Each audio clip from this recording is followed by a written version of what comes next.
ازيكم عاملين ايه؟ يا رب تكونوا بخير وبصحة وسعادة. النهاردة هنعمل مع بعض لقمة صفرة بطريقة سهلة وجميلة. يلا نشوف المنيو مع بعض. طبعا الجو برد وكده. ممكن تعمليها زي كيكات كده، يبقى حلوة جدا. مش شرط العيد، طبعا احنا بنعملها في العيد، بس النهاردة هنعملها عادي جدا. يلا نشوف المنيو. اول حاجة معايا نص كيلو من الدقيق، معايا ربع كوباية من السكر، مش عايزينها مسكرة لازم يعني. ومعايا 5 معالق كبار من اللقمة الصفرا، التحويجة دي بنجيبها من عند العطار جاهزة. تمام. معايا 4 معالق كبار من جوز الهند، 4 معالق كبار من السوداني، و4 معالق كبار من حبة البركة، وحب 4 معالق كمان من السوداني. كل المكونات دي كلها بنحطها فين؟ في الدقيق زي ما انتوا شايفين ازاي. طبعا كل ما تكتري حبة البركة والسمسم والسوداني والحاجات دي كلها بيديكي طعم حلو جدا.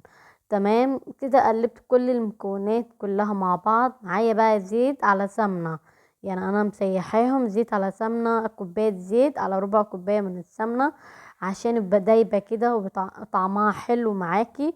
وبعد كده طبعا ببس كل المكونات دي كلها، ببسها زي الكعك بالظبط. تمام. ويبقى العجينه كده مفرفره، يعني ايه، حلوه معاكي. تمام زي ما انتوا شايفين كده يا حبايبي. طبعا احنا آه زي ما انتوا شايفين كده. حطيت تاني دقيق وسمنه. تمام خلاص كده، مش شرط هحط زيت ولا سمنه، خلاص كده. كده المقدار مظبوط وحلو معانا. تمام كده. طبعا انا بقلب كل المكونات دي عشان ما فيهاش اي حاجه من الدقيق. زي ما انتوا شايفين، انت ممكن تعملي السكر تحطيه بودره عادي، بس انا حطيته كده عادي وطلع جميل، وبعمله اصلا على طول كده. جبت الصاج ودهنته زيت، مسحة زيت بسيط جدا، وبفرد بقى اللقمة الصفرا في الصاج كده.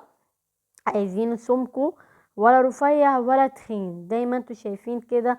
طبعا انا بسويها بايدي كده.